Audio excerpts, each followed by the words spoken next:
নতুন একটা জিনিস উন্মোচন করতে যাচ্ছি, সেটা হচ্ছে পিউরেট ফিল্টারের।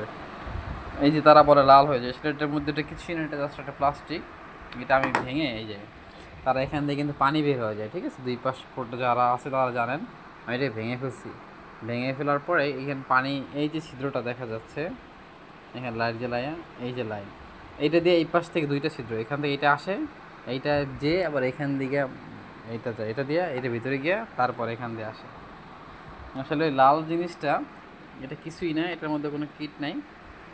এটা তারা নাম দিয়েছে শুধু। এখানে এই যে একটা জিনিস থাকে, এইটা এভাবে থাকে, তখন এটা সাদা থাকে, তখন আস্তে আস্তে আস্তে আস্তে এটা ছেড়ে দেয়, তখন এই লাল প্লাস্টিকটা উপরে উঠে আসে, আর তখন পানিটা ওইটা এই লাইনটা বন্ধ হয়ে যায় এখানে। এই জন্য পানিটা এখান থেকে গড়িয়ে বের হয়ে যায়, ঠিক আছে? আসলে এই কিটের এটা আসলে কোনো প্রয়োজন নাই। এখানে শুধু দুইটা পাইপ, এটা থেকে এটা কানেক্ট করে দিলে হবে, অথবা এরকম এটা ভেঙে এইটা ফেলে দিলে, এভাবে লাগাই দিলেও তাও হবে। পানি এখান দিয়ে এখানে গিয়ে এইটা আমাদের ঢুকবে। আপনারা এখন থেকে এটা আর কিনবেন না, এটা কেনার কোনো দরকার নাই। শুধুমাত্র এটা ভেঙে এখানে লাগাই দিলে, বা দুইটা পাইপ আছে এখান থেকে এখানে একটা লাগাই দিবেন, কাজ হয়ে যাবে। এতদিন অনেক টাকা নষ্ট করছেন, আর দরকার নাই।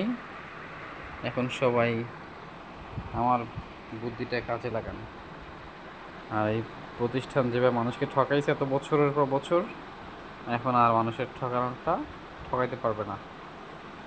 আপনারা এটা কাজে লাগান, দেখবেন পানি এখান দিয়ে বের হয়, এই ছিদ্রটা দিয়ে বের হয়ে, সামান্য ছোটো ছিদ্র দিয়ে, তারপরে এই যে এখান দিয়ে ভিতরে ঢুকে, এই যে একটা আছে এটার মধ্যে ভিতরে ঢুকে, তারপরে এখান থেকে নেমে এখান দিয়ে সেখানে আসে, ঠিক আছে? এটা হচ্ছে গিটার কারিশমা, আর বেশি কিছুই না। এটা কোনো ফিল্টার কোনো প্রয়োজন নাই।